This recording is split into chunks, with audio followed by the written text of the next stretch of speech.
They've stolen people's businesses. They drag their kids into every part of the drug business.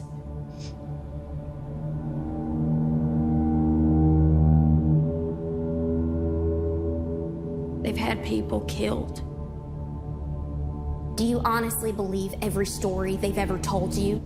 Do you really think everything you do is to protect your family? Are you really that fucking shut down? Welcome to the Ozark Podcast. I'm one of your hosts, Jamie G. Esquire the Fifth, MD, Master of Surgical Arts. I am here with my dude co-host Magnum Mills, and we're going to break down the final episodes of the hit Netflix series Ozark.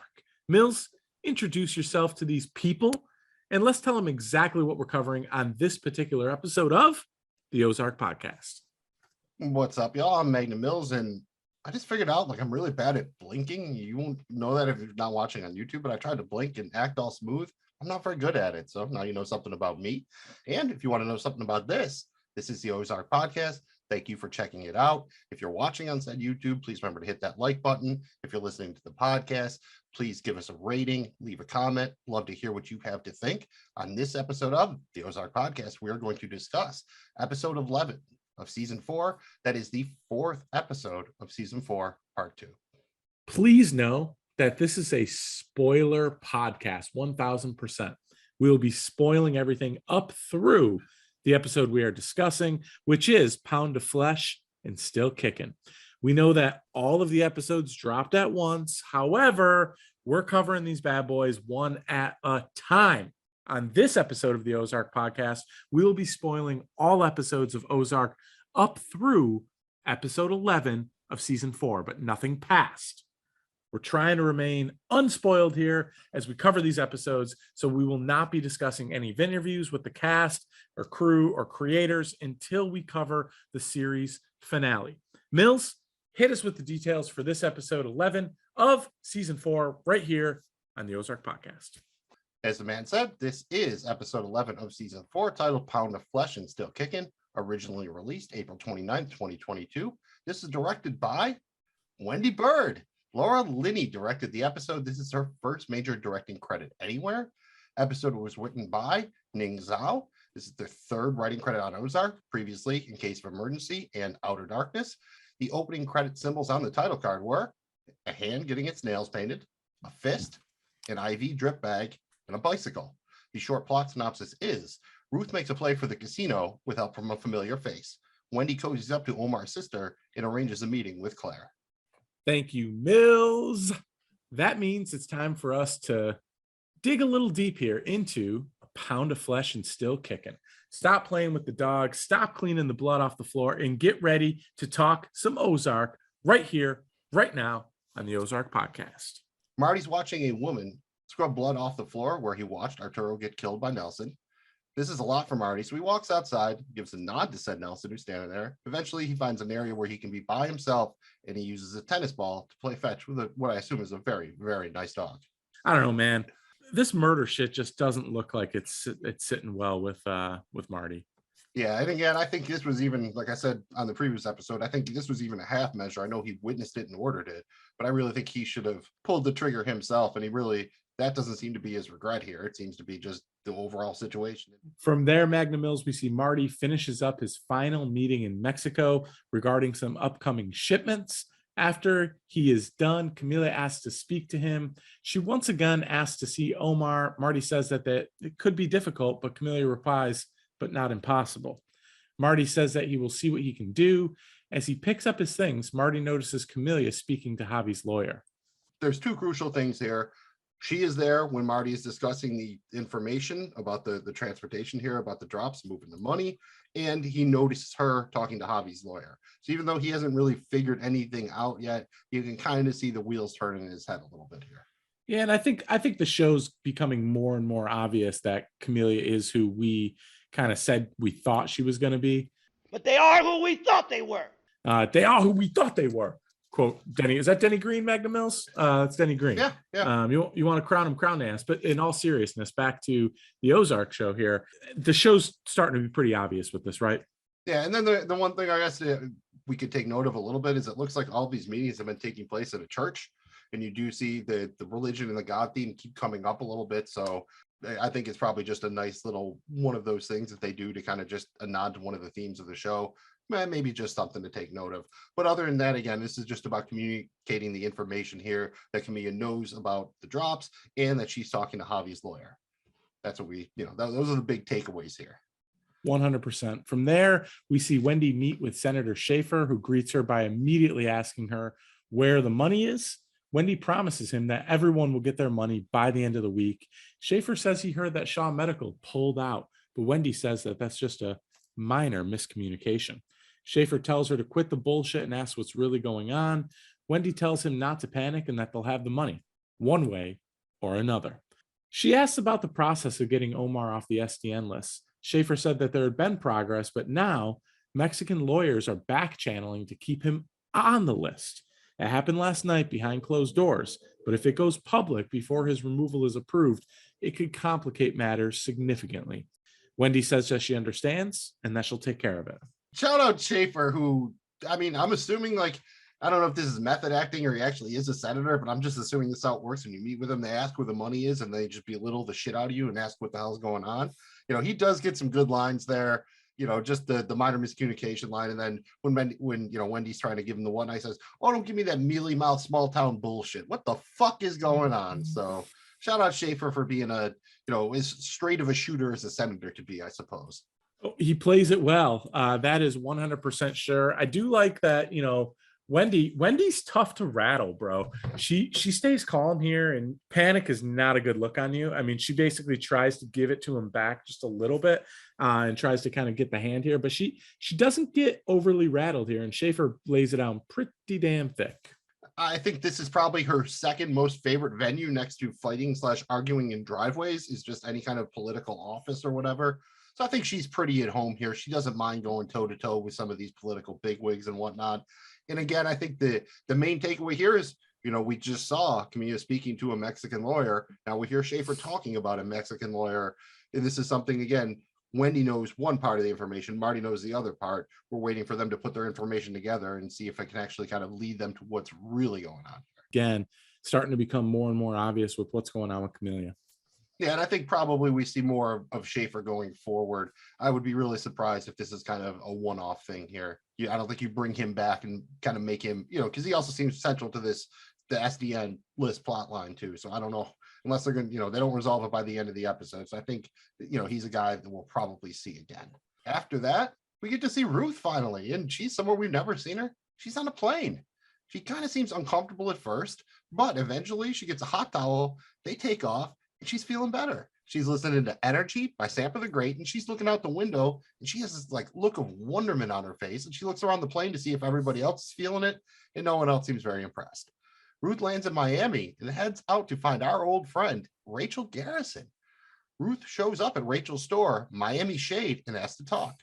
Rachel isn't very happy to see her, but Ruth says that she has a business proposition that can make them filthy fucking rich. Yeah, just a bunch of great classic Ruth liners here. I mean, she just, you can bring she continues to have her trailer park trash wherever she goes, and it's absolutely incredible. They got this customer who's just totally uppity and hoity-toity and picking out very expensive fabrics, and Ruth's just, they all look fucking white to me. I mean, she's just a bunch of one-liner bangers here out of Ruth Magnum Mills. Are you saying she was wrong? Because they all look white to me, and I've got the contrast dialed in on the television. They're all white to me, man. They're all white, bro. And she's not wrong that it also sounds like the most boring fucking room on the planet. So I will give Ruthie that. That lady's sitting room does not really sound like where I'd want to, really spend a lot of time. So I'm not dying to get there and have a beer. That's for sure. I mean, Ruth was dying to get to Miami though, because she thought she was going to check out Paradise and ride a dolphin and shit.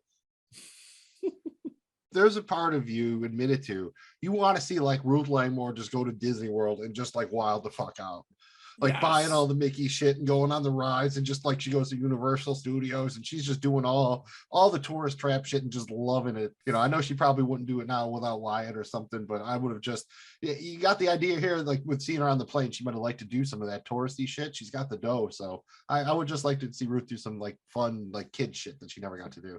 I would not be mad at that at all, Magnum Mills. That might be about as happy as this show ever gets for us. One thing we got to talk about, Rachel, just a smidge here before we move on.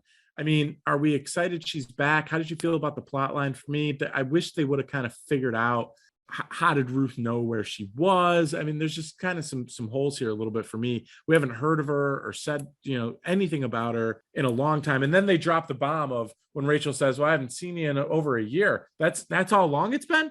Because Jonah looks like he went from 9 years old to fucking 24. So how's it only been a year? Again, I think before season 4 started, I predicted that Rachel would come back. And then when we didn't see her in part 1, when we did our part 2 predictions, I didn't even think to come back of it because we kind of just talked about existing characters or whatever. And I kind of figured like, oh, if they didn't bring her back at the start of the season, they're really just going to bring her back for the end. But I kind of, honestly, I like the actress and I would like a chance for the character to get some redemption because they never knew what to do with her. So I'm hoping that it's good that she's back. And honestly, we've talked about this. Ruth needs somebody to play off of. You can't, like, unless Frank Jr. is going to come and just stay with Ruth or something like that. She almost needs somebody else. So love it, Magnum Mills. From there, we go back in the Ozarks, baby. And this time, Marty has finally arrived back home from Mexico. He shares a long hug with Charlotte and a long stare with Wendy. The three have dinner, and Marty talks about his experience in Mexico. It was much different this time because he was in charge and really did spend most of his time looking at the books. Charlotte asked Marty if he would tell her if it was bad, and Marty promises that he would. Charlotte relays a message from Ruth to Wendy. Ruth is willing to play ball on the foundation, and she wants to meet tomorrow morning. Marty asks Wendy how the meeting with Schaefer went, and she says, tricky. Somebody in Mexico is lobbying OFAC to keep Navarro on the list. She asked Marty if he heard any rumblings while he was in Mexico. This snapped something in place for Marty here, as Camelia was the only one he told about getting Omar off the SDN list. He realizes that it was her doing all of this, and he berates himself for missing it. Wendy says that it's okay, but Marty replies that he killed an innocent man. Wendy says that it's not his fault, it's Navarro. They have to focus on what they can control. Of course, that means they need to focus on funding the foundation and getting Navarro off the list. It's the only way forward. Forward, Magnum Mills. Wendy might not know forward, but she knows foundation. She knows fuck and she knows foundation. Those are the F words she knows. I don't know if she knows forward, but she certainly knows the foundation word because that's the foundation of her entire fucking vocabulary at this point. Do you think she was sympathetic enough to Marty here? Because you get that, Marty is like really crushed by this. And I honestly, like, let's be real. He found this dude skimming from the cartel. They were going to kill this dude independent of anything he might have done against Omar otherwise. Yeah. He's skimmed from the cartel 3 straight months in a row and got caught. You're dead. He wasn't an innocent man. That was my beef here with this scene. Just because he was stealing from the cartel, that is a death warrant. I get while Marty's shooken up about this. It's just so hard to believe her anymore. When is she not politicking and bullshitting? Yeah, it was a nice rub on the back for Marty, and she was trying to kind of teach him how to compartmentalize all this insanity. But how genuine is it?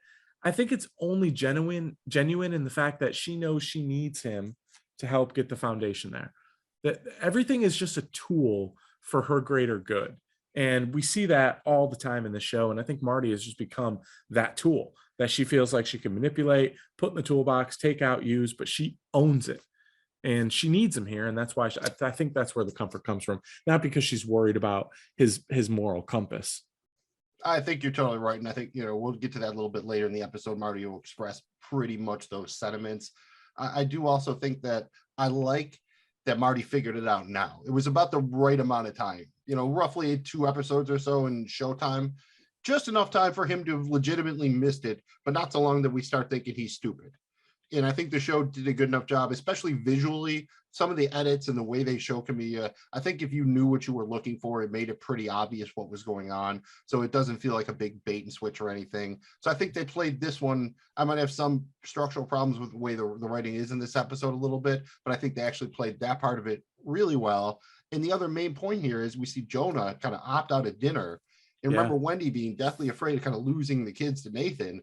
And I think you might be starting to see that a little bit with Jonah just being like, yeah, I'm not, Marty just came home from Mexico. This was kind of a big deal. This wasn't just a regular dinner. So I think it's worth noting that he opted out.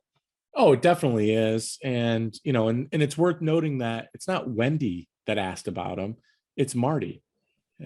Marty, as he was sitting down, he looks at Charlotte and he says, is Jonah coming? And Charlotte just kind of says, I texted him, but I never heard back. I like that Charlotte just has a glass of wine with the parents at dinner. But dude, after watching that scene, I could go for some Sunday sauce, meatballs, and salad with a nice glass of Italian red wine. That looked like a nice little dinner, my dude. I could eat. I mean, not necessarily spaghetti and meatballs, but, not necessarily not spaghetti and meatballs. I mean, I really like spaghetti and meatballs. Yeah, I think that's it though for me on this one. I mean, you just get the sense here that, before we move on to the next scene, Jonah is just like, he's all the way done with Wendy. Like there's no coming back, right? And what's weird about this is the overlying thing here is that opening scene of season 4 in the van with the accident. They were all on the same page there. But nothing has happened here where Jonah's ever coming back to Wendy's arms. I mean, he is completely set. And you just kind of see that escalating every episode. Be interesting to see how it shakes out.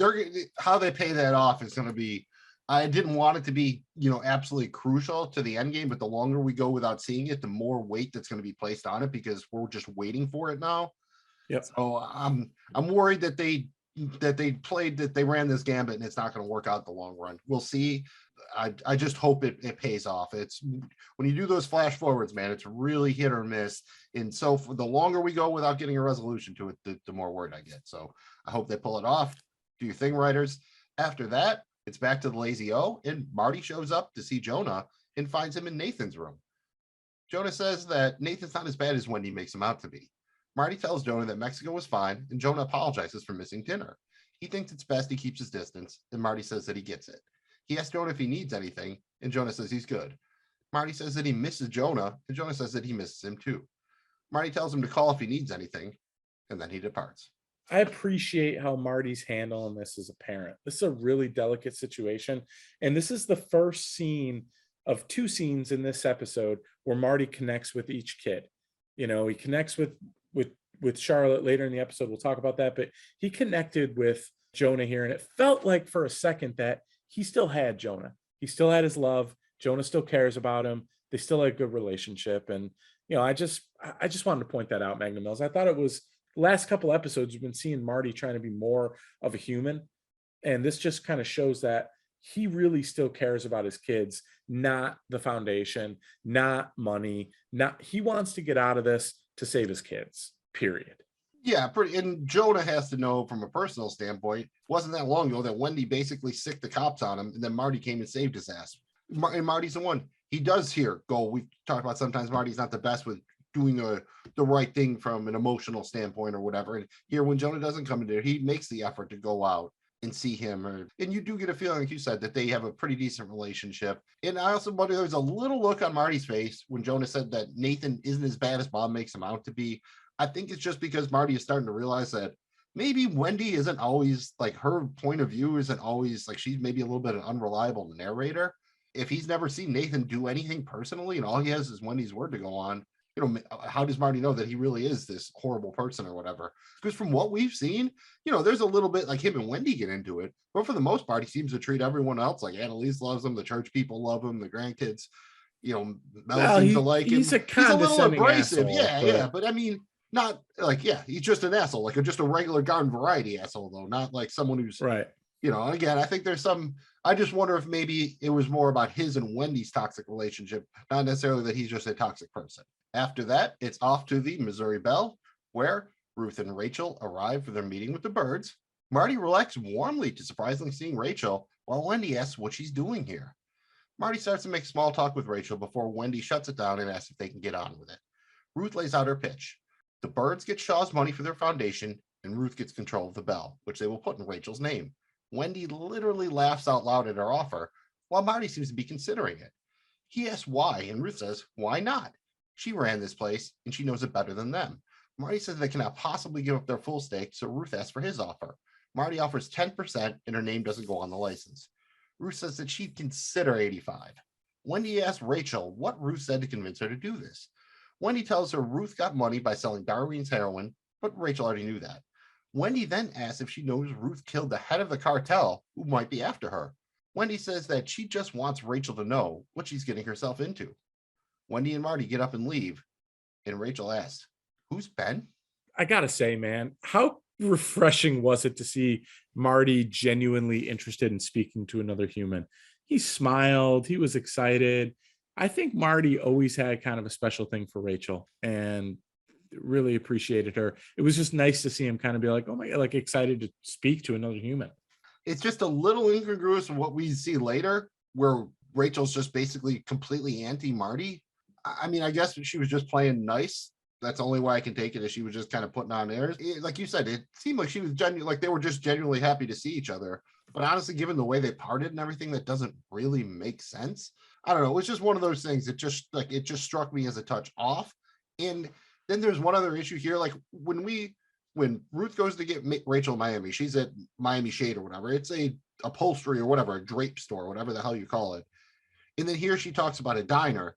Later again, Ruth says she found her in a drape store. But then later again, Rachel talks about having to file bankruptcy on a diner.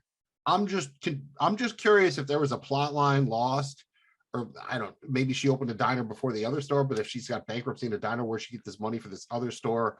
I don't know. To me, it kind of feels like they cut something somewhere. They made a change or whatever, and it didn't perfectly fit, and they're just kind of letting it ride, being a little bit of a continuity error. But if this doesn't come up again, it's just one of those things that it happened enough that I noticed it. So now I'm just kind of curious if there's any real reason for it or not.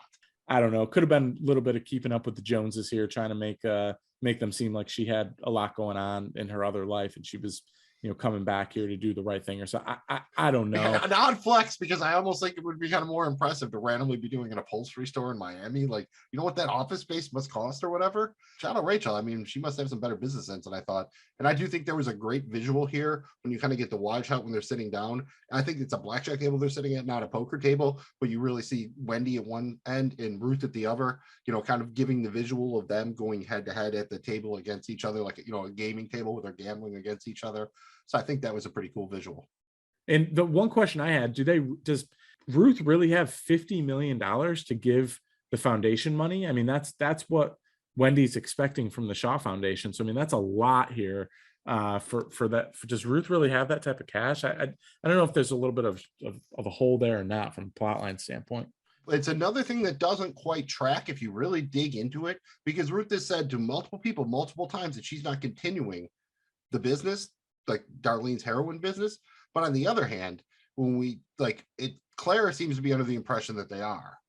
So there is, again, it feels like something got cut somewhere, or something got changed. And so now there's a few things that just aren't lining up, or at least I'm hoping that's what it is, because otherwise this would just be kind of sloppy writing and plotting to a certain standpoint. We will find out here on the Ozark podcast. After that meeting, Marty asks Wendy why she won't even consider Ruth's offer. Wendy says that Ruth doesn't want a casino. She wants Marty's attention. Marty doesn't care what her motives are. They need the money.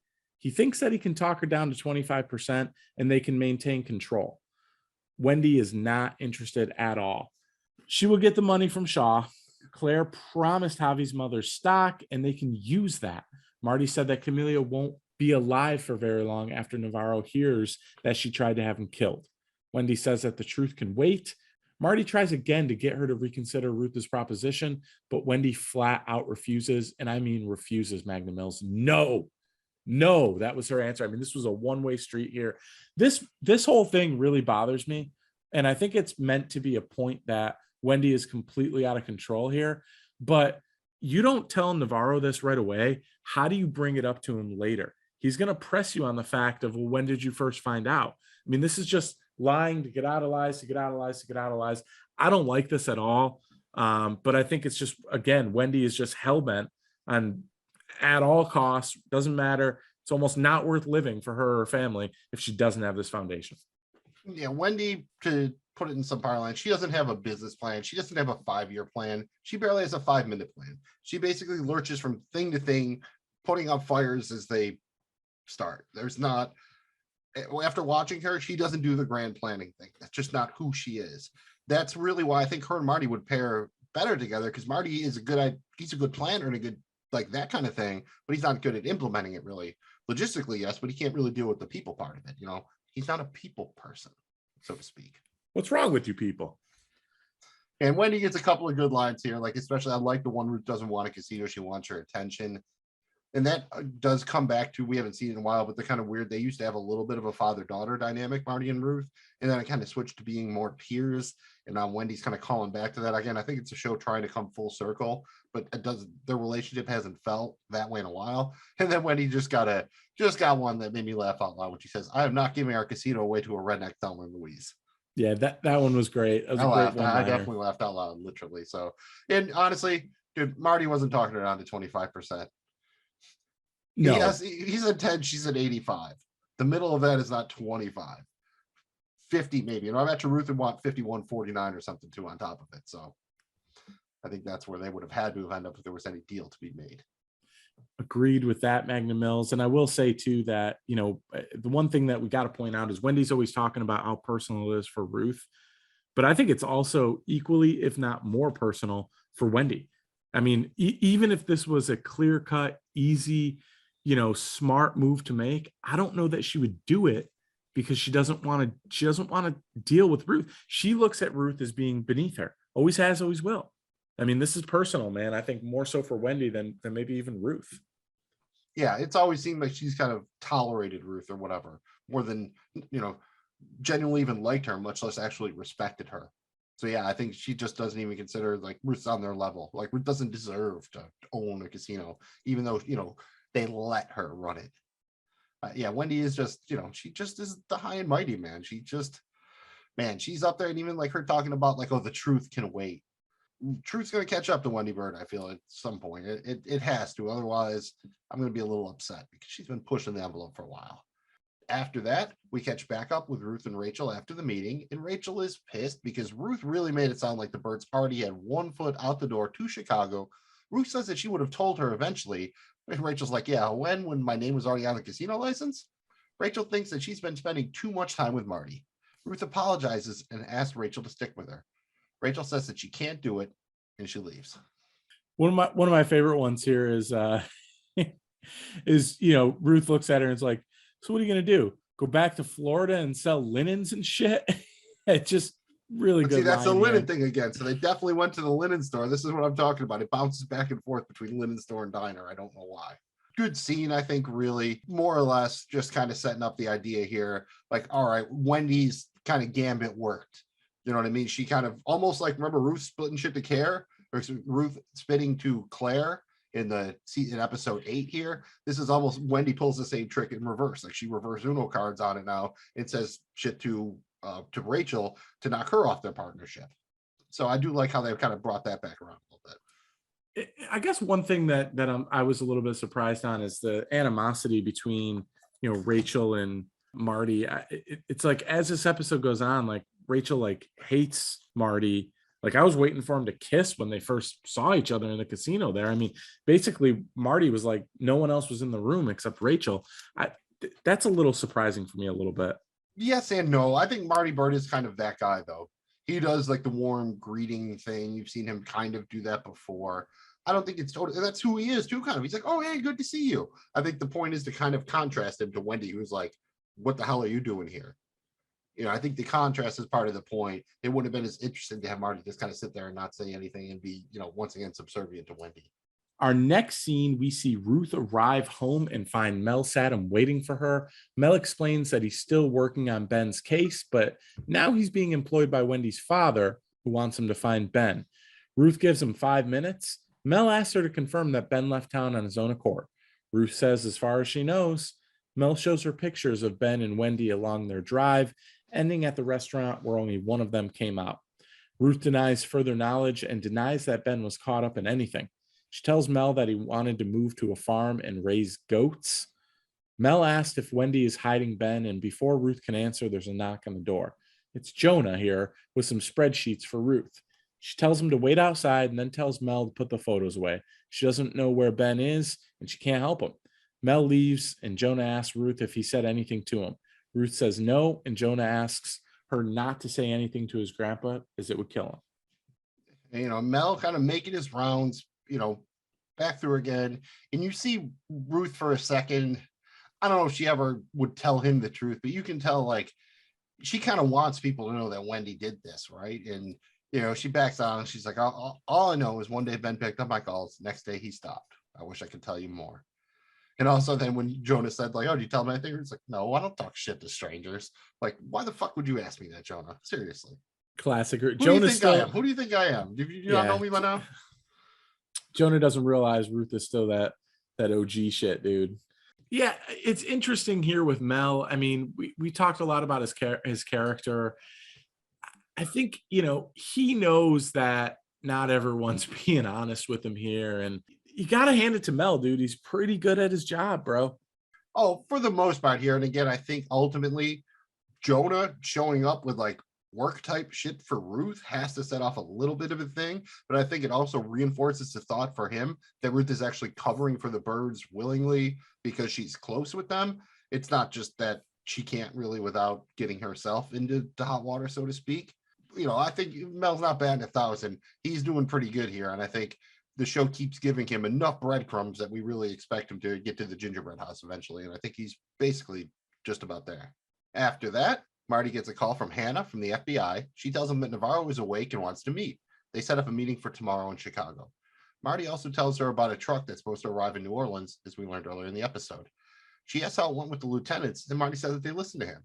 Hannah wonders that if Navarro doesn't make a full recovery, they can make it a permanent arrangement. Marty can't even consider this, and he says that Omar will make a full recovery, and he hangs up the phone. He tells Wendy that Omar is conscious, and they must tell him about Camilla. Wendy is absolutely opposed to the idea. She thinks that whatever Camilla is planning will make Omar desperate and paranoid, which will make him easier to control. Marty says that he's never in their control. Yeah, I loved Marty here. Just, again, you're just waiting for Marty to just kind of like take control of the wheel here. I mean, the car is running off the damn, it's way over the lines. It's damn near in the median here. This dude needs to take control of this, and he just kind of keeps letting it happen. And man, it's frustrating to watch. He just keeps kind of letting Wendy just kind of like reign supreme. I don't know if he's just kind of given up here, or he's just kind of like, it just feels like more so than at any other part of this series, Marty's just kind of letting Wendy make decisions, even though he knows they're horrible. I think this is something they're going to try to illustrate at the end of the episode when you kind of see him. It's like in traffic being boxed in with nowhere to go. At some point you're like, oh, you got these various roads. You have 3 options. Then you have 2 options. Then you have 1 option. And I think Marty is feeling now that he does not have an option available to him that doesn't basically put Wendy in jeopardy. He could throw her to the wolves. And Wendy knows this. The longer they don't tell Omar, the harder it gets. That's all she has to do is not do it for a while, because then when he's gonna, she drops the thing like, oh, now what? Now you want to tell him that you took out the wrong guy and his sister wants him dead? She's got, the longer they go, the worse it is for Marty. It's one of those things. Like the longer you let a lie build, the bigger it is and the harder it is to tell the truth. And you called that out earlier, and I think you're absolutely spot on there. Yeah, no, 100%. And also, we are watching a full-blown kind of narcissistic takeover in Wendy. I mean, she thinks she can control Navarro now. I mean, what's next? I mean, I think Wendy's completely lost it, bro. I think it's just been so much that she's finally snapped and lost it. I think it's more of a callback to when Omar talked about why he liked her, because she really had no limit to her ambitions, basically. And I think that's what you're seeing here, that not only does she think she can control Navarro, but she doesn't want to take Ruth's money. She doesn't want to let Claire off the hook, even if they could get the money some other way. She just, not only does she want to win, her enemies have to lose. It's not just it has to be like a binary thing. There can't be a middle ground where everybody wins or something. No, Wendy Bird needs to win and her enemies need to lose. The end. And I don't think any other outcome is acceptable to her.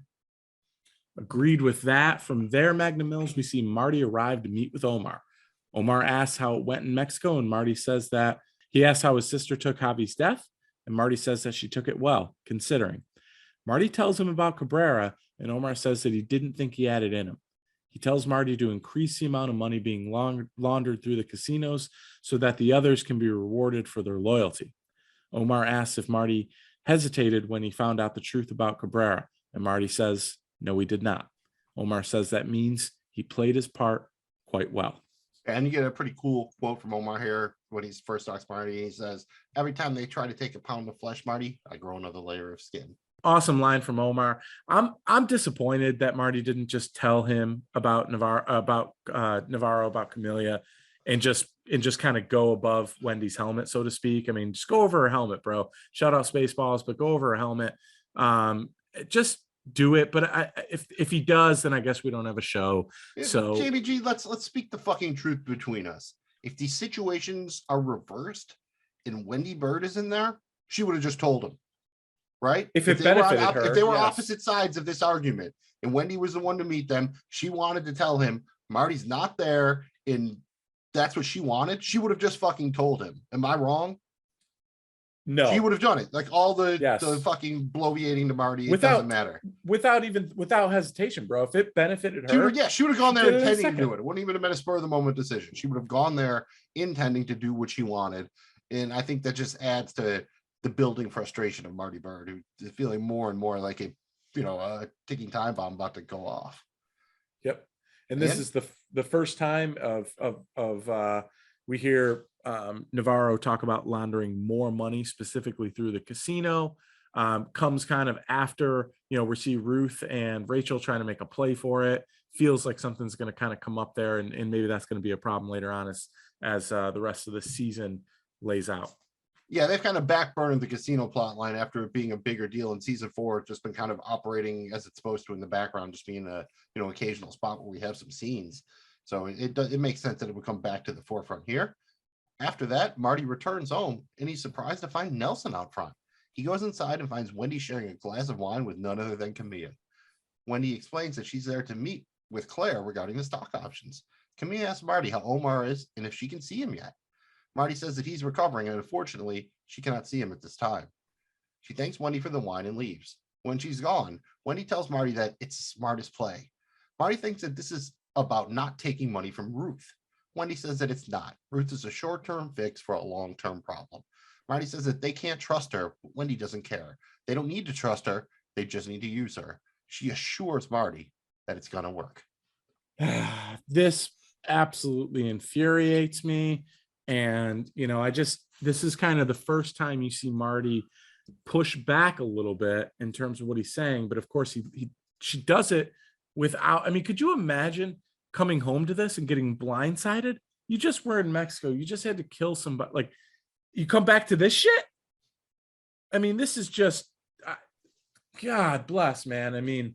Yeah, we hear him express that thought to Charlotte later in the episode. We'll cover that when we get to it, but exactly that. He thought he just made it through the obstacle course. You know what I mean? He did it. He hit the joint, it's over, and then he gets home just to find out, like, oh, trouble is, followed you, beat you here. You're And here's Wendy again. Marty really kind of lays into her, and this is something that I really enjoyed about this. But Wendy's quote at the end is, "Oh, I don't need to trust her. We just need to use her, and we will." And it just again shows her that there is no chess piece that she doesn't intend to use. Her children, her family, Navarro, Camellia, it doesn't matter. And it doesn't matter how against it her husband, Marty, is. And I don't know of a nice way to put this, but I would say this holds true a vast majority of the time. Whoever thinks they're the smartest person in the room is not the smartest person in the room. That's just, it's the way it is, because the actual smartest person would be worried why they would think about all the other ways the other people could be smarter than them, because that's how the smartest person would think. Only somebody with real hubris, as opposed to, they can have some intelligence, but it's hubris that makes you think you're the smartest person in the room without even considering the possibility that you're not. And that's where it feels Wendy Bird is right now. She instantly assumes as soon as she walks into the room, she's, look at the big brains on Wendy.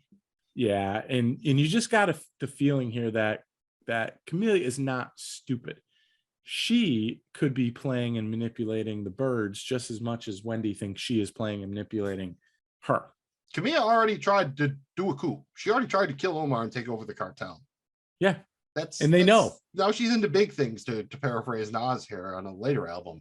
That would not be the kind of person you would fucking play with, right? But again, this is Wendy Bird. We saw Omar threaten to kill her and her children, and she responded by getting him moved out of solitary. The problem is she hasn't taken a big enough L yet, I think.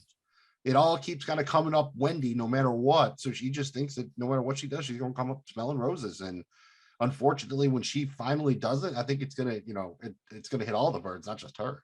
Unfortunately, Magnum Mills, you are probably right. From there, we're back at the Lazy O, where Ruth and Sam are folding laundry together. Sam apologizes about screwing up with the acting sheriff the other day. Nathan and Annalise stop by, and Ruth steps outside to talk with Nathan. He apologizes if Mel came off a bit strong, but Mel thinks that Ruth knows more than she's letting on. Ruth says that she doesn't. Nathan doesn't want to get her in trouble. He just wants to find his son. He mentions Jonah's current situation and asks if Ruth offered him a job to protect him from Wendy. Ruth says that she hired him because he's a smart kid and a good worker. Nathan says that it's good to have somebody looking out for him, and he thanks Ruth and walks away. And Jonah also could have said that he also likes math because that's important to them being friends. He also literally enjoys math. I'm dead serious here. This is the Ozark Podcast. We're on social media at Ozark Podcast. You can send us feedback or messages at OzarkPodcast@gmail.com. And I ask this in all seriousness as someone I've tried so hard. How the fuck do you fold a fitted sheet? I literally used to, no, you don't know what they're doing. I just assume they were folding sheets and towels, because you work in a hotel, that's what you fold. You fold sheets and towels. And I used to work it was a 54 room, I won't say a brand, but a major brand hotel. And because it doubles, a lot of rooms have 2 beds and everything. So when you work the overnight, one of your jobs, you clean all those sheets, you fold them. So sometimes you'd have to fold 100 sets of sheets. I was so bad at fitted sheets that housekeeping eventually just told me not to bother. Like I folded them in such a way that it just made their life worse. So they were willing to just fold them in the morning. In later years, I've tried to go on YouTube. There's videos. It's kind of like you get a corner and you do this thing. I tried. I've sat in the middle of a room. I've watched videos. I've like tried a ruler. I've tried. If somebody knows how to fold a fitted sheet in a way that's like makes it so it doesn't take up like 3 cubic feet on my shelf or something, please tell us. I'm begging you. I'm dead serious about this. I had, some Nam type flashbacks watching them fold this stuff. Oh, dude, I still can't do it. I don't know anyone who can. Sam Dermody, though, because why couldn't Sam? One of my relatives who was like, doesn't have a lot of other demonstrable skills can totally do that. I've watched her do it. It's like fucking witchcraft, and she can't even really explain how she does it. Incredible. I like the little exchange here between Sam and Ruth, where Sam's like, "You're mad at me, aren't you?" Ruth's like, "I'm folding a fucking towel." And Sam's like, "I just don't do good with authority figures. They remind me of my mother." Just classic Sam Derms. He's a good time, dude, every time. This is also Sam. Strippers remind him of his mother, so I kind of think everything reminds him of his mother a little bit. He would, Freud would love that shit. I will say the one thing here, we have seen Wendy talk a lot of shit about Nathan, but Wendy's nowhere in sight. Nathan seems genuinely concerned just about the welfare of Jonah. There doesn't seem to be any ulterior motive. I think no matter what Wendy says, dude genuinely cares about his grandkids. It's not a play against Wendy or something. I think he genuinely cares about his grandkids. I'm going to say I'm 50-50 on that, Magnum Mills, because something tells me that Wendy's cunningness came from somewhere. And I think that apple didn't fall too far from the tree. I think Nathan is a little cunning here too. And while he cares about him, I think he cares about him because it could potentially give him control and he could hurt Wendy for it. I don't know, man. I'm not buying the Nathan's this good, wholesome churchgoer guy. I didn't say good and wholesome. I said the dude genuinely cares about his grandkids. I mean, that's, you don't have to be the best person. You could be an asshole and still care about your grandkids. I guess more than Wendy cares about him, because Wendy's just kind of let it happen. I think he cares more about his grandkids and uses them to score points against Wendy in some way, I guess would be the way I would say it. Not that he doesn't care about scoring points against Wendy. I just feel like, wouldn't you worry if your 15-year-old grandkid's living in a fucking motel by himself? If that, if that didn't bother him, it would be weird.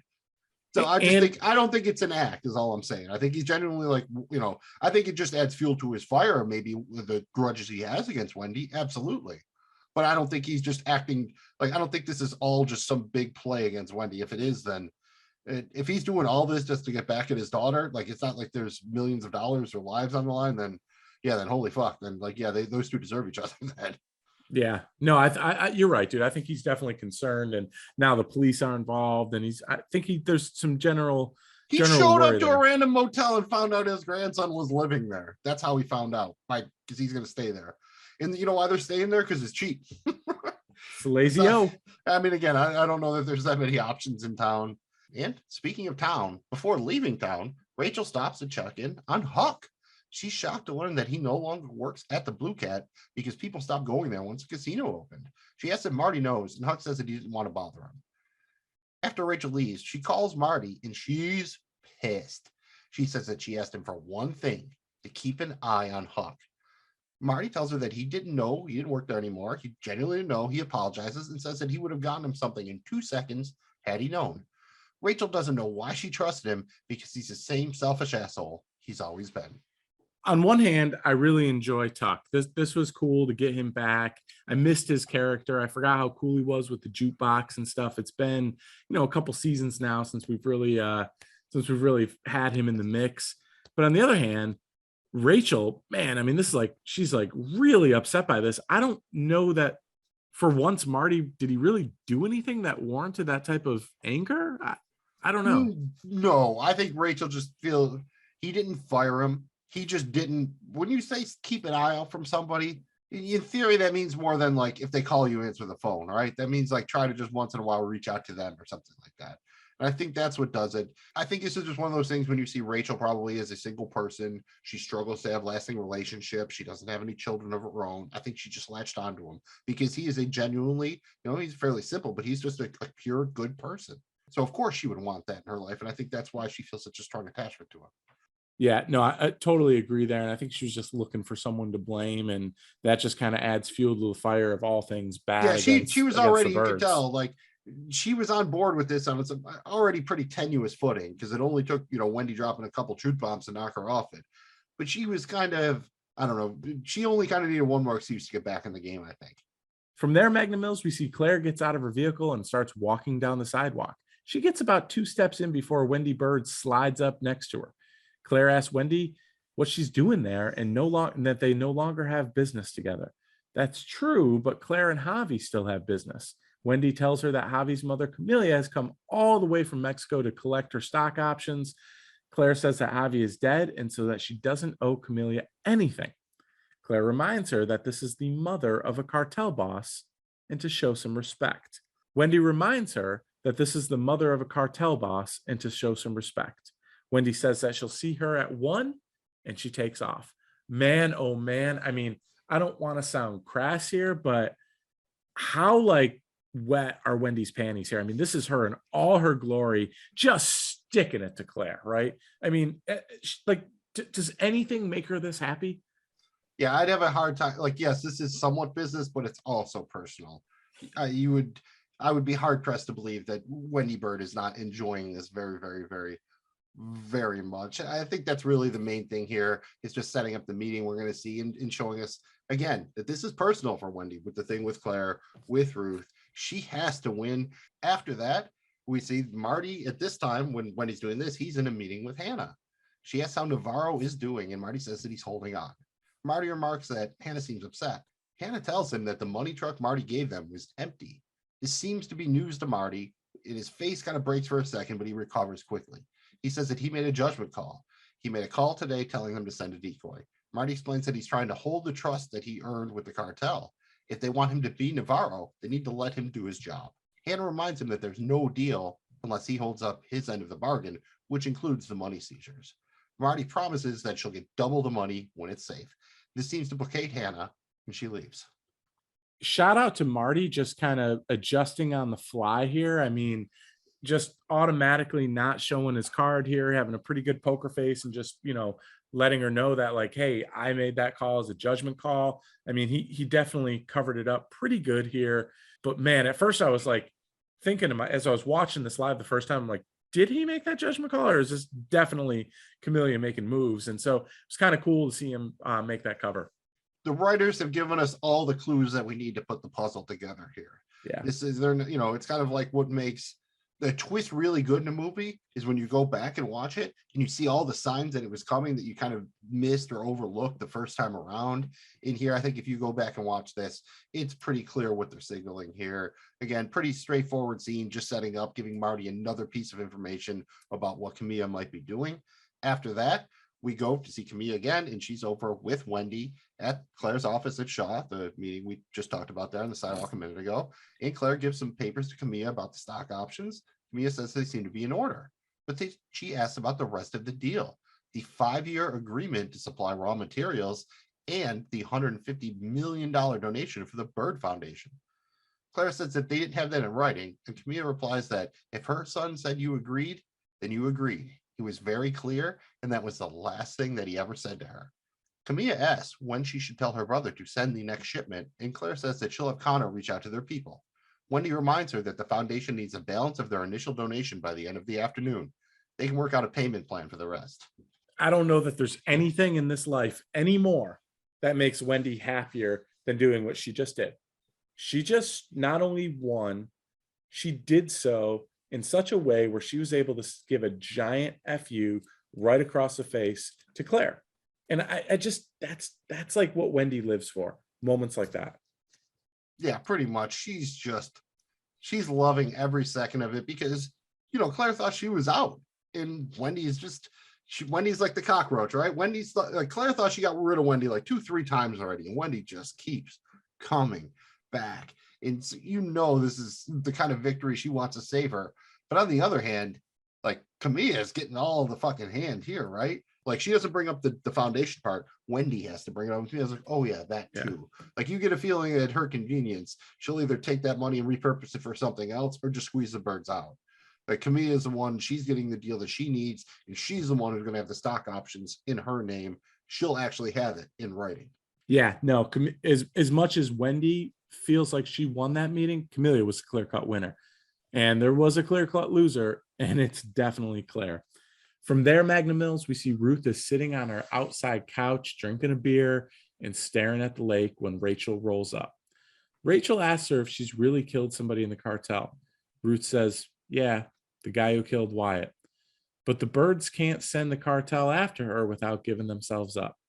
Rachel seems unsatisfied with Ruth's answers, but she has one more question. Why is Ruth doing this? Ruth replies that either I do this or I go back in that trailer and I never come out. Rachel wants to put the birds in their place, but she needs Ruth to be honest with her from here on out. Ruth agrees that they're back in business together, which is good because Rachel wasn't looking forward to going back to Florida. They try to come up with a plan, and Rachel suggests that since Darlene married Wyatt and Ruth is Wyatt's next of kin, they might not need the birds after all. I would have been kind of disappointed if she just came back for a little bit and then did go back to Florida. So I'm cool with it. And I think she can, I think murdering a person in the cartel is, Rachel was involved in some slightly shady shit, but that's a big stretch. But I think the fact that it's, dude who killed Wyatt makes it relatable, and she gets why Ruth did that. And the fact that Ruth basically can't get in trouble unless the birds are willing to give themselves up to get her implicated in it. Rachel feels good enough, at least. And again, she makes it pretty clear she doesn't have a lot to lose, because you know what she really has to lose, Jamie G? Dating guys with pet pythons. This was just fun, because when she talked about 3 of them not wanting to go back to Florida, this was just... Well, that's good, because I was not too excited about going back to Florida. I've dated too many guys with pet pythons. What that's about? How many guys with pet pythons have you dated? If I said 3, would you judge me? Oh, yes. Okay, 2 then. Love it. Love the dig at Florida. Just absolutely great writing here. I thought that was great. Mills, one thing that really stood out to me with the scene, dude, is everybody hates the birds now. Like, is there anybody that actually cares about or is rooting for the birds here? I can't think of one. I mean, Charlotte and Jonah root for each other. I think Jonah's probably more on Team Ruth than Jonah's at like that stage. But no, Charlotte and Jonah are on their own Team Bird. They're like the good Team Bird. They're like the that alternate team in NBA Jam or whatever. I think everybody hates the bird. I mean, there is. I don't think Ruth they have any friends left, man. Ruth doesn't hate Jonah and Charlotte. Okay, Marty Everyone and hates Wendy. Marty and Wendy. There you go. Let's get the name of the show more specific.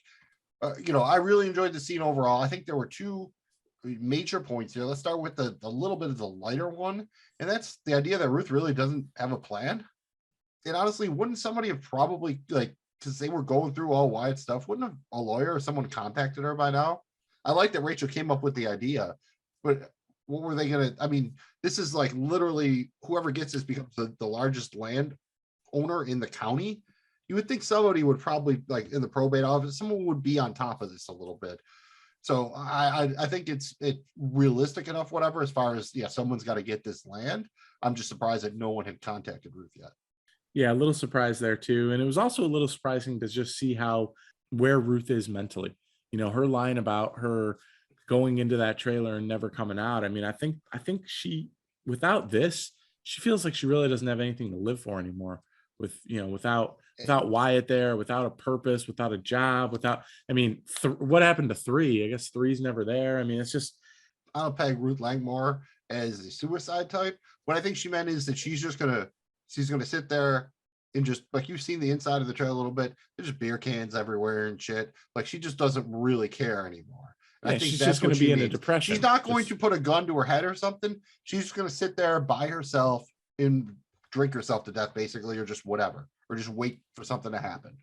If she doesn't do this, she has no other driving purpose, I think is what she's saying.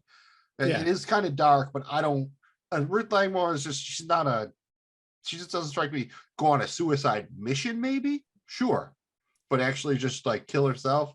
That's not. No, I think I was referencing more just going into a dark, depressed state where she just doesn't. Yeah, no, she doesn't have anything left to live for. Read it that way. When she says, "Oh, I'm going to go in this trailer and never come out," the literal version of that is, yeah, she's going to go eat a bullet.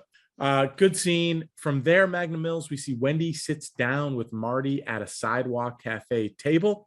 Camellia is getting coffee for the road. Wendy tells Marty that Claire is back on board. Marty tells Wendy about the money truck being empty. He comments that he gave the order to Javi's lawyer, and then he saw her talking to Camellia right afterwards. He thinks that Camellia is trying to flush them out. Marty wants to tell Omar everything right now. Wendy says that they can't, and then drops another bombshell. Wendy promised Camellia that they would take her to see Omar. How many punches across the face can Marty take here, dude? You can only hack at a tree for so long before it just snaps. Well, allow me to paraphrase Wu-Tang, which we've done before for the Ream, but let's just go back to Cream, because Camilla rules everything around Marty. She's just running circles around the dude. Like, Marty's a generally smart dude. You see him, he's picking up on the signs and he's kind of got it figured out, but she's like 10 steps ahead of him right now. Bro. Yes. And she's doing it not with like brash bravado and being loud. She's kind of a silent but deadly here, right? Marty Bird, very smart dude, but I think that Marty underestimated Camilla, and I think Wendy is especially underestimating Camilla. After that, we get yet another meeting. This time it's Rachel and Ruth meeting with a lawyer. When Ruth was made Wyatt's legal guardian, she was also listed as his heir, so it's wheels up on her getting his inheritance, and Ruth has a claim to at least half, if not all, of Darlene's estate. But the casino is a different story. If she wants her name on a casino license because of her criminal record, she'll need some friends in high places. Whew. Yeah, my only thought here was when they said friends in high places, do you have any initial thoughts about who that would end up being? Not really. I mean, I figured it would be somebody from the past. I didn't really know. I mean, figured somebody in the political realm. I thought you'd have to go to Marty, because basically Marty's been asking Ruth for a lot of stuff recently, so it would be. I thought it would be nice to kind of come the other way and maybe lead a little reconciliation there. But that was my only thought. Yeah, I really didn't. I was just kind of curious where they would go, but no real thoughts about it. From there, Magnum Mills, we see Ruth and Rachel swing by the Lazy O where they meet up with Jonah. He asks what they want, and Ruth says that they want to take Darlene's half of the casino. Jonah says cool with no hesitation. They ask about who helped the Birds with the casino originally, and Jonah gives them the name Charles Wilkes. He breaks down the deal with having to get an appointment with Wilkes at the lake house.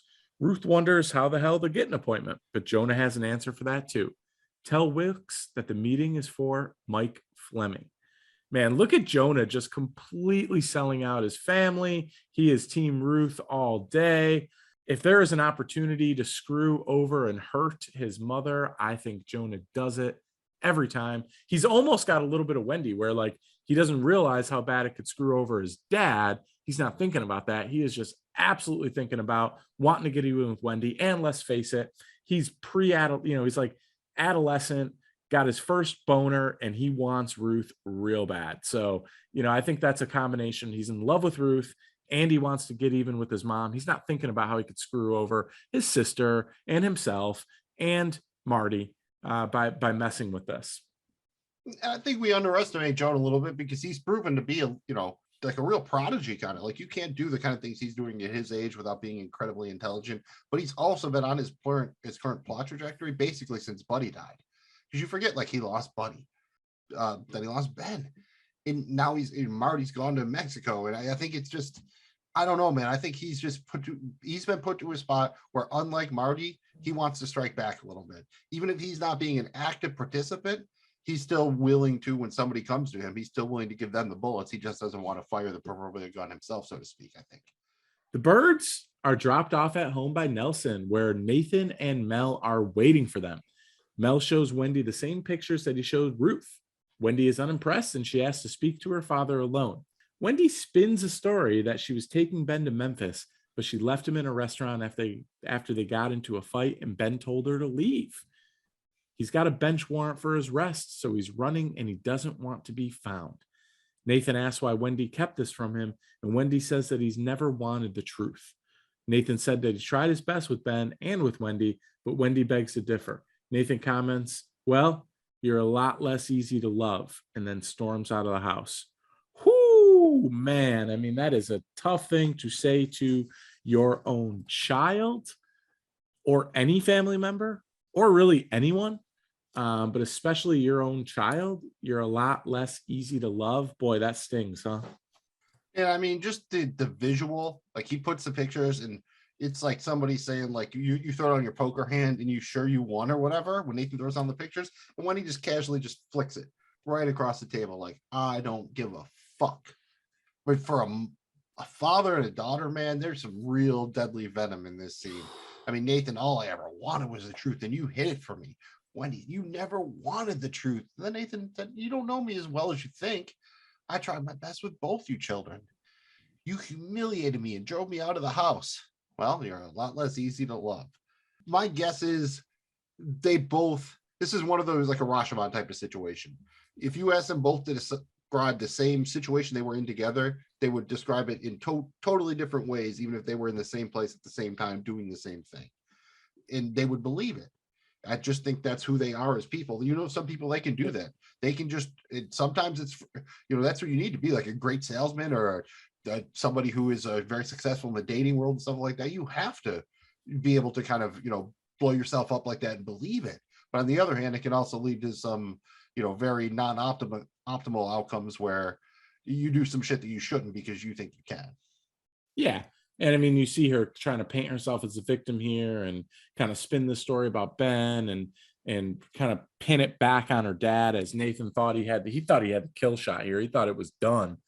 And to your point, nope, not for Wendy. She pretty much can weasel her way out of anything, can't she, Magnum Mills? Darvo, deny, attack, reverse, victim, offender. Wendy Darvo, baby. Just playing it out. I mean, that's exactly what she's doing here, in my opinion. And as that's happening or right after, we go outside the house and Marty's having a quiet conversation with Charlotte about his time in Mexico. Charlotte starts talking about how it's been rough to be around Wendy recently, especially with Wendy wanting Charlotte to take sides against Jonah and Ruth.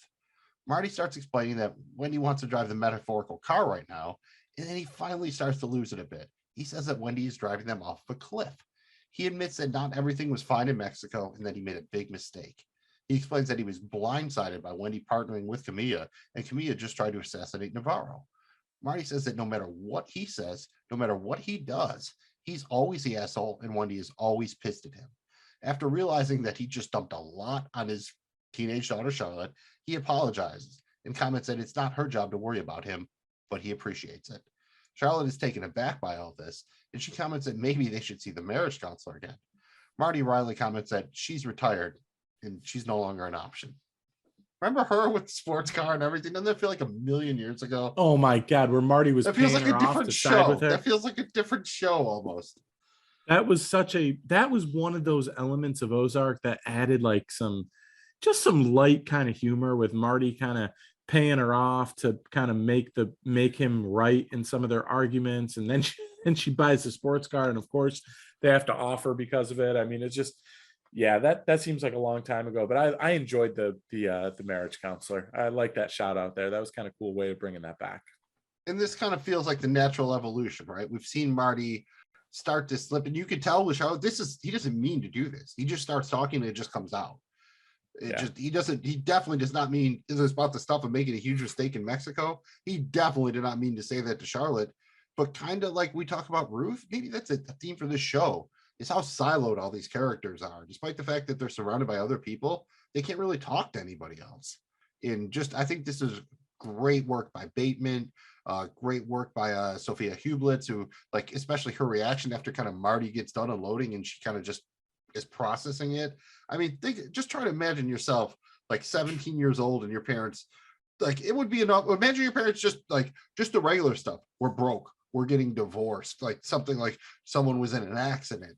This is almost like on a different level like that, because you've never prepared for something like this. No, my God, no. I mean, it's no kid should ever have to be put in this situation, and and also see their parent kind of break down like this. I mean, it was really, you feel bad for Marty because he has been just hacked at. I mean, all episode. I mean, Wendy has really crossed multiple lines here, and from sending him to Mexico to he gets back and she's going against the information he's giving her and what they're supposed to be doing with Camelia and Omar, and instead adding to it by partnering with Camelia. I mean, this is just really bad stuff here, and Marty's at his wit's end. And I think that this is kind of him venting, but I don't think that's all we're going to get out of Marty here as we spoil the shit out of this episode with the final scene coming.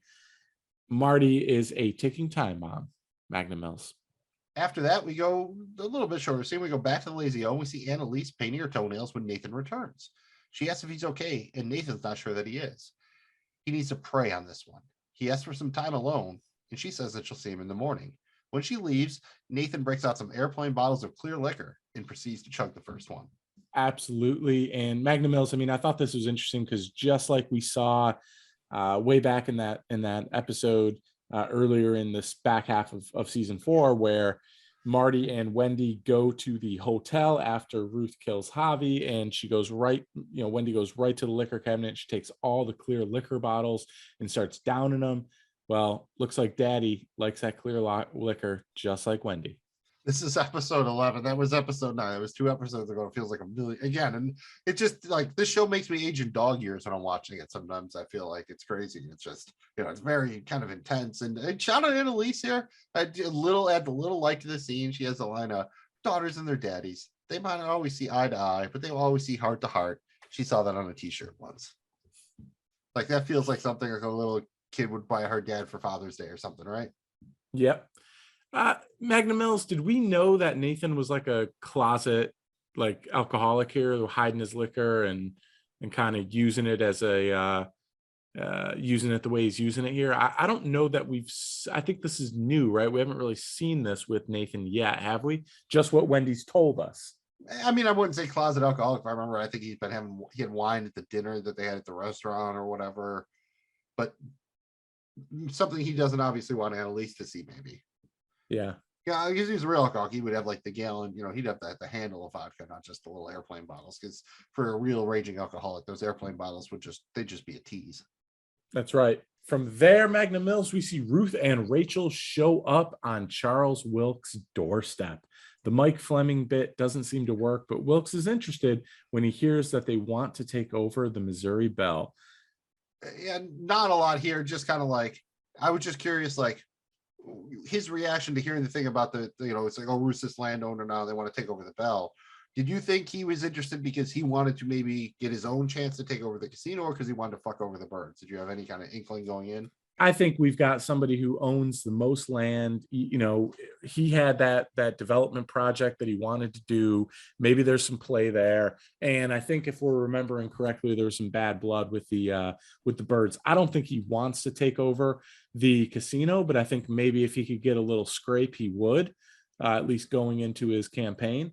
But outside of that, I don't know that he wants to run the thing. Roger that. Pretty again straightforward scene. We'll go back to the rest of that meeting a little bit later, and we now go find Mel Satin. He's at what I'm assuming is Maya Miller's place, and he's been poring over some footage, and he recognizes Nelson because he just saw him drop the birds off at the house when he was there waiting for him. He shows Nelson's picture to Maya, who confirms that he's a cartel heavy, and Mel asks Maya for some guidance about what to do next. Maya obviously has a grudge against the birds and the cartel, so she encourages him to pass go, so to speak, and move forward. Yes, she does. And are they a thing, bro? I mean, are they banging yet? Is he spending the night? I'm assuming Does he have he's a at her toothbrush house. there? She's around him with her infant child or baby or whatever. Like, so yes, I would assume, right? That you have to. I don't know if they've done the horizontal hokey pokey yet, but I think they're at least in the courtship phase. Yeah, so maybe he hasn't spent the night yet, but he's getting close. Look, this is another thing where they've kind of taken Agent Miller. She's gone rogue. We saw her at the beginning of this part where she was kind of like, she's been basically punished for arresting Navarro and going rogue like she did. Now she's using this relationship with Mel to try to get even. I don't know. I think it's a little bit of a stretch, but here we are. Bad. I mean, it just feels like she's been, again, like a lot of the law enforcement. It feels like the show had a lot of other kind of places they knew that they wanted to go, but they weren't quite sure how they were going to get there. And so they've used law enforcement as kind of, instead of being a solidly written aspect of the show, it's been more of a plot device to get us where we need to go. And I think that's just why it seems so awkward and shoehorned in. I don't really hold it against any of the actors. I think they've all done their best with kind of the shit hands they've been dealt. And I think the problem is we had high hopes for Maya Miller because it kind of seemed like they were going to, all right, they got rid of all the other previous law enforcement. Basically, we're going to reset it. She's smart. Like she gets what Marty's doing and everything. And it just seemed that at some point, and the problem was it was one of those things you don't even know where you lost the thread. It just was like everything was cool one episode, and the next episode she was like, oh, she's back here, and now she's off the reservation, and I don't know. Yeah. It feels like, again, something changed, or they misread something like that. So don't want to hold it against the actress, but the character has always just been, just very inconsistent. Absolutely. From there, Magnum Mills, the birds arrive with Camellia in tow to visit Omar. Camellia and Omar discuss some family members as she assures him that Wendy and Marty are doing a good job and they will get him home. Wendy chooses this moment to ask Omar if he would be okay with Camellia replacing Marty as his emissary in Mexico. Omar agrees, and the matter appears settled. Yeah, there's a couple of good, again, with the show, with the way they show things in the hug between Camellia and Omar. Like he talks about taking, pleasure in, I rest easy knowing the man who did this suffered worse. And dude, fucking Camellia says like, oh yeah, you need to be worried though, because they might try again. This is, again, the show doing that kind of good villainous thing where it's a villain, but the person doesn't, so it seems evil to you, but to Omar, it seems like she's just looking out for him. So I think I have some maybe problems about the Camellia plotline overall, how they kind of subbed her in for Javi or whatever, but I think this part of it's working. I just wish we'd had greater depth on their relationship as brother and sister, because we have no idea previously to this if they were close, if they were antagonistic, what the deal was. I think having a little bit of past context of the relationship would help us to understand kind of the dynamics here a little bit better. Yes, 100% agree with that. When you watch this, Magnum Mills, were you surprised? Did you think that maybe, just maybe, when Wendy decided to do this and kind of ask Omar if Camellia can replace Marty in Mexico, did you think that maybe Marty and Wendy were connected here and this was their double cross play to kind of outsmart Camellia, or did you think that Wendy just kind of did this just freestyled on her own accord because in her mind she thought that's what was best? I would say total freestyle based on the reaction of Marty / Bateman in that moment. Again, we've seen like he can kind of keep it together, but he can't, like his face, he can't hide those first couple of facial reactions before he shuts it down. Same thing here. Yeah, dude, I think Wendy Bird, she is dangerous prey, but she's playing a dangerous game. And that brings us to the big scene, the final scene of the episode. And after the meeting there, Wendy and Marty are stuck in traffic due to construction. Wendy claims that she only did what she did with Camilla so that Marty wouldn't have to go back down to Mexico again. Marty's had enough of her shit and ignores her while turning the radio up. Wendy starts yelling at Marty as another car starts honking its horn at Marty. Everyone wants him to move, but there's nowhere for him to go. Wendy comments that she can't believe Marty thought this would be a shortcut. That's it. Marty's officially done and he gets out of the car. The other driver gets out of his car and walks up to Marty. After the other driver tells Wendy to fuck off, Marty threatens to have the other driver killed with a phone call. After the other guy insults Wendy again, Marty punches him in the face. The other driver then tackles Marty and throws Wendy to the ground, and it looks like he might even hit Wendy. Marty comes over and absolutely beats the living shit out of the guy, and a construction worker finally pulls him off him and holds him back. Marty takes a look at Wendy, and then he walks away by himself as the episode ends. Mad Marty is a crazy thing. I think this is the first time we've really seen Mad Marty go to this place.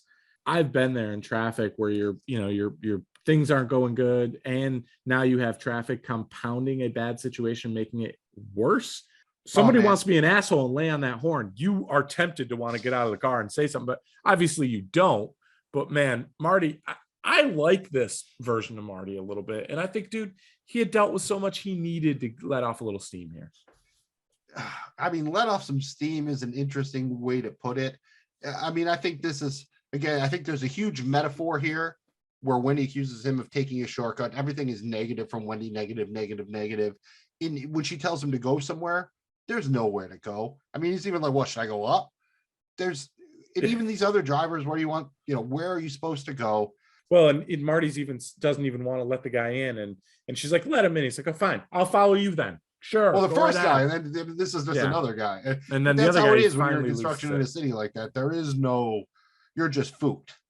Yeah, 100%. Thoughts on that first shot Marty takes? I mean, it looked like that finger was out of place a little bit, but solid punch, dude. Solid punch. I mean, that's Marty. always I almost feel like I've even done this gag with Marty before, or maybe I'm confusing it with Bateman in Arrested Development, but I've seen Jason Bateman like hit a guy and do this. It might even been like a movie or something like that. So I don't think that was like just it's the old thing. Like some guy who doesn't get in a fight hits a dude and he gets a good shot at him, but he's like, oh, because yeah, it does actually, no shit, it hurts, especially if you've never had a boxer's fracture like enough times.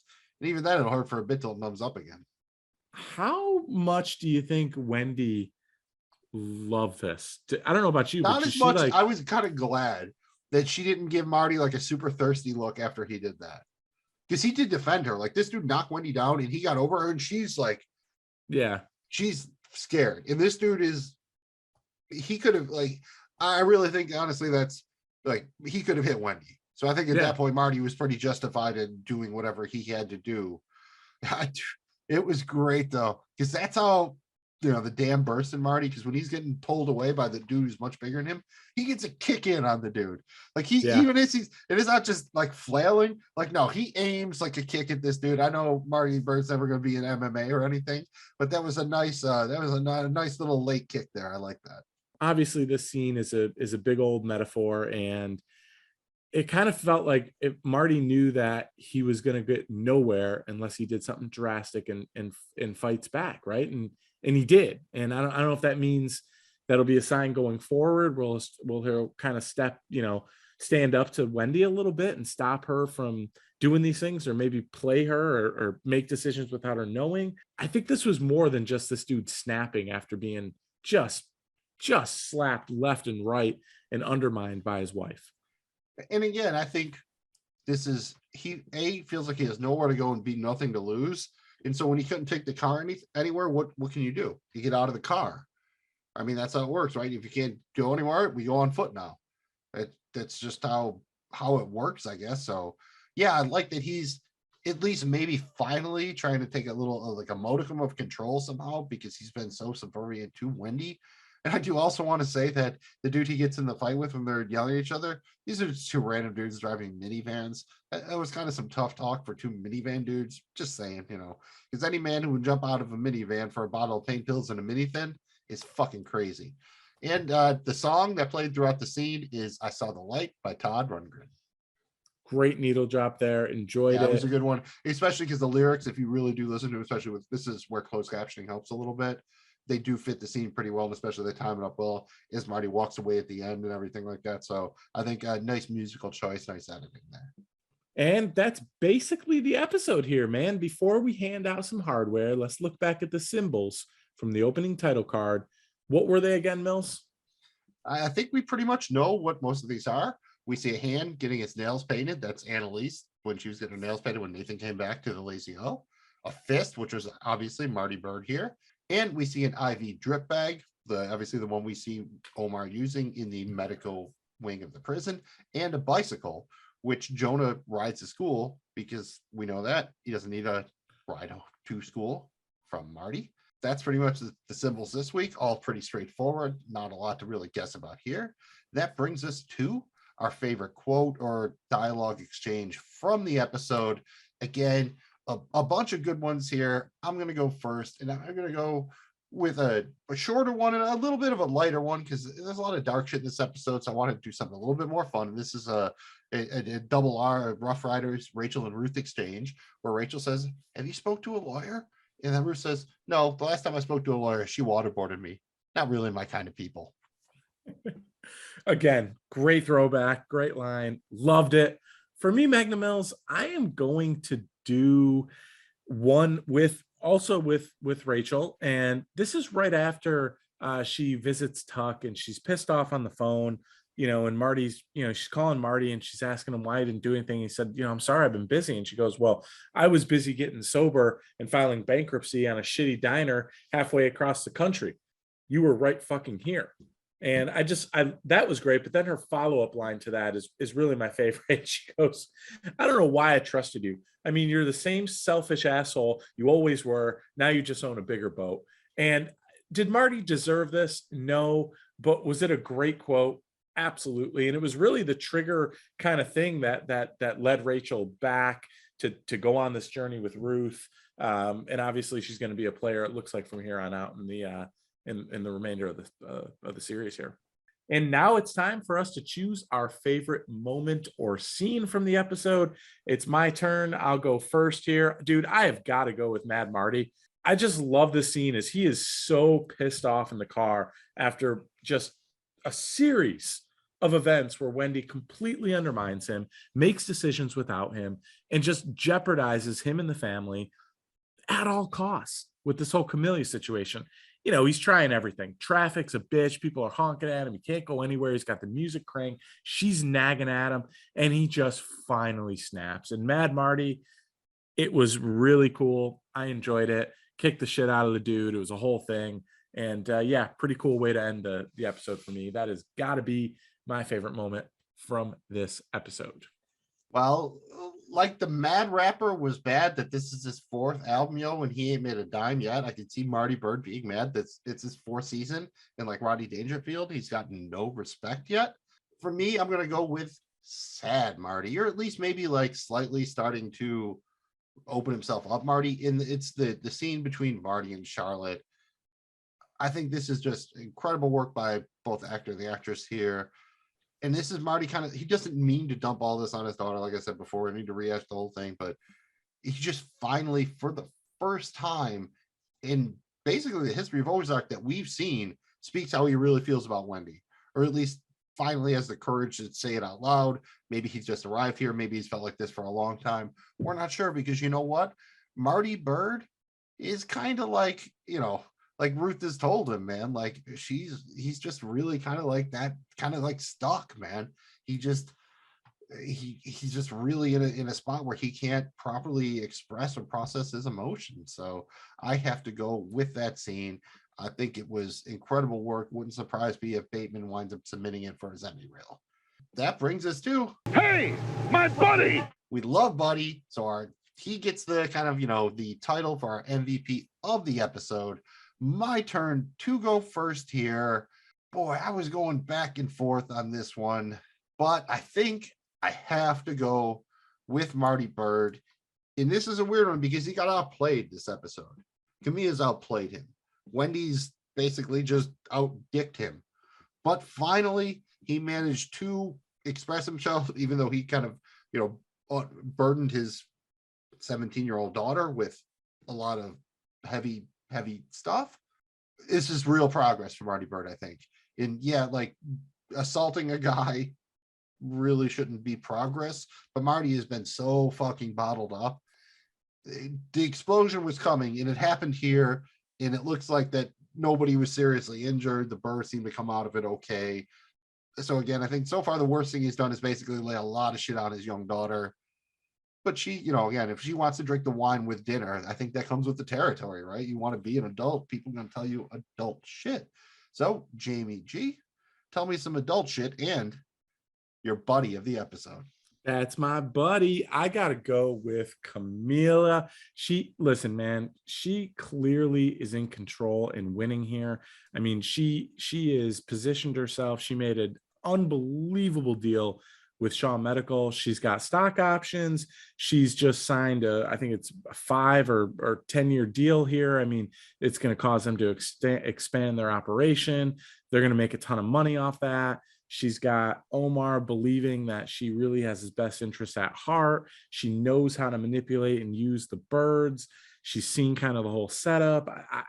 She is in a position here to kind of walk away from this thing, getting everything that she wants and then some. So she's my clear-cut MVP, the way she's kind of positioned herself here.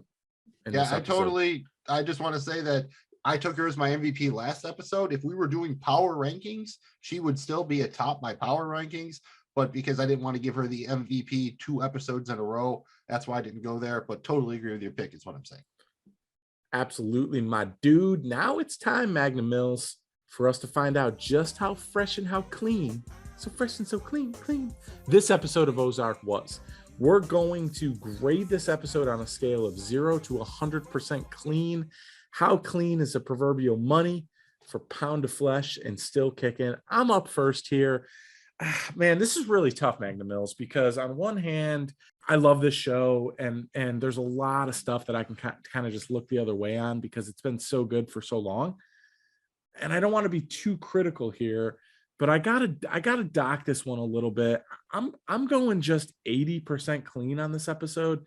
There's kind of some stuff that's just showing up here that are just kind of like, I don't know, man. It just feels a little bit forced just to kind of, well, we got to kind of make this happen. So we're just going to plug this in or this line here. And the whole heroin thing with Darlene, I was able to kind of accept that, but I'm kind of noticing a trend here where every episode or two, there's something that's just really unrealistic that is kind of popping up. So I'm docking this one down a little bit.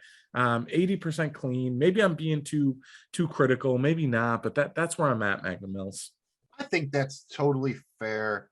I felt kind of similar, and it's more about not necessarily being unrealistic because this isn't the real world, but it's not realistic within the world that the show set up for the first few seasons or whatever. And I'm pretty much right there with you. This was basically going to be a solid C for me. I guess that's in that 72 to 75% range.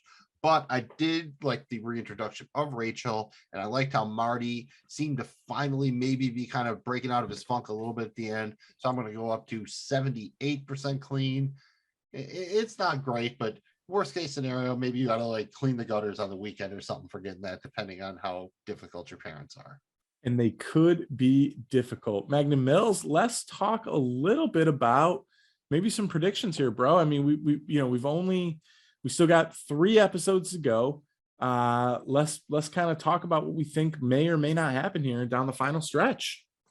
Yeah, I mean, one thing I've talked about is that the other 3 members of the Bird family, like Charlotte, Marty, and Jonah, will all unite against Wendy somehow. I don't know if that's really a bold prediction or if that's, too vague. Maybe a little bit more specific is that Wendy's going to try to do something to get Nathan like out of the picture. Like she's worried about like him usurping Jonah or whatever. So she's going to try to make a move to get him out of there. Yeah. And dude, I'm gonna go ahead and kind of make a little bit of a bold one. Maybe it's not that bold. Don't roast me, people out there on the Ozark podcast universe. I still love you, even if you disagree. I think not only will Camellia try to kill Omar again, I think Omar never leaves prison. And that's kind of my big one. I don't know. I think he can stay, but he can never that leave. would be what she wants, right? Because now she just got like blessed, so to speak, like how Omar blessed Marty earlier to be in charge. So in theory, she's first in line for the job if something happens to him, right? So I think that's why she's back channeling against the SDN or whatever, right? That's Yep. I think he never gets to come home. yeah, I like that. And like this one of the like the some Mission Impossible 2 stuff or something. I thought it would have been crazy if like you see him like touching she's touching Omar or whatever, if she had like somehow poisoned him or something like that. I thought that would have been super gangster and maybe a way that she could have blamed it on the bird because they were there with her. And I think that's the key ultimately. I don't know if it's really a prediction, but I think that Camilla is going to somehow try to knock Omar out and blame everything on the birds. I mean, that makes sense. I mean, that makes so much sense. It doesn't even feel like a real prediction, but that's, I mean. Well, and on that note, Magnum Mills, we touched about it a little bit earlier. I'm going to go ahead and say Camellia ends up, just when Wendy thinks she has that foundation sealed, Camellia ends up taking that cash and cutting her out of it somehow, some way. And thou giveth and thou taketh away. And I think that's going to be the case with Camellia and the Bird Foundation. Yeah, I like that. Trying to do more with the kids. How about if like Ruth ends up getting back in the casino somehow, like she has Charlotte to work for her, not Wendy, and Charlotte takes it. That would be so great. So then both of Wendy's kids are working for Ruth. Yep, saying, that would be funny. I'll even top that. Like, Marty, like after this fight or whatever, he's sick of all this shit. So like, fuck it, he moves to the Lazy O too. And then Charlotte's like, you know what? Fuck it, I'm moving to the Lazy O as well. So then all of a sudden, the entire Bird family except Wendy's living at the Lazy O. I just kind of like that. Oh man, Marty like doesn't even want to go to the couch. He just goes to the Lazy O. I mean, that would be great. Magnum Mills, do we get a death in the next episode or two here? I think unfortunately, like they brought Rachel back to die somehow. I'm saying not next episode, not in the finale. So I guess it'd be the penultimate episode. I think Rachel, unfortunately, they never knew what to do with the character, so of course they kill her off in the end, right? It makes too much sense. Do we get a snippet of that car accident in the van, or does they wait until the final episode for that? If they haven't showed it, I think it would be weird to show it before the finale now. They've waited too long, I think. I guess you could end the penultimate episode with it, and then the finale like deals with the fallout from that or something. That's the only other way I could go with it. It would make no sense to drop it, say, in the next episode or in the beginning of the penultimate episode or something. That just, I don't know, that just doesn't make any sense to me. I don't know how you'd write your way out of that. We will find out. Thank you again for checking out the Ozark podcast. Keep it right here for our next episode, which will be covering season 4, episode 12, Trouble the Water. Please remember to like, subscribe, comment. It really helps us out. Appreciate it. 110%. Magnum Mills is going to tell everybody right here, right now, where they can find the rest of our always free, totally kick-ass, super chill content. Well, I like the super chill and the whatnot, but we can at least promise it'll always be free. Thank you for checking out the Ozark podcast. Again, please make sure you like, subscribe, all that. Find us on social media at Ozark Podcast. You can send your feedback to OzarkPodcast@gmail.com. We're from the Joe Blow Football Show, who you can find at JoeBlowFootballShow.com and on social media at Joe Blow Show. We're also covering the final season of Better Call Saul on our podcast, Saul Over Soon. Find us on social media at Saul Over Soon and on your favorite podcast platform. We're covering Barry from HBO because maybe the show should be called No Home Hank. Maybe it shouldn't, but we are the Barry Podcast.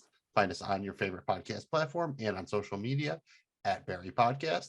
We continue to cover It's Always Sunny in Philadelphia on The Night Pod Cometh. We're on your favorite podcast platform and on social media at Night Pod Cometh. And look forward for more stuff coming soon. Maybe there's superheroes, maybe there's dragons. There will probably be beer. Don't know what else we can promise, but hey, we're glad you were here for this at least. Thanks again for checking us out. I'm Magnum Mills. He's Jamie G. And this has been the Ozark Podcast presented by the Joe Blow Football Show. Thanks again, like for the 8th time. Super duper appreciate it. We'll see you on the next episode. Until then, you only got to remember 2 things. First, dirty money ain't worth a goddamn thing. And the bird. Bird is the word. We'll see you next time on the Ozark Podcast. Bird.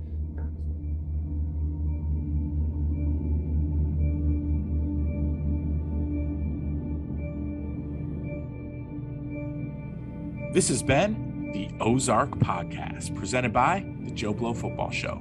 We are not in any way, shape, or form affiliated with Ozark, MRC, Aggregate Films, or Netflix. This show is for entertainment purposes only. Any views or opinions expressed here are personal and do not represent those of people, institutions, or organizations who may or may not be associated with the Joe Blow Football Show. If you have any questions, please contact us at OzarkPodcast@gmail.com. That's OzarkPodcast@gmail.com. Thank you for listening. Please remember to like, subscribe, and comment.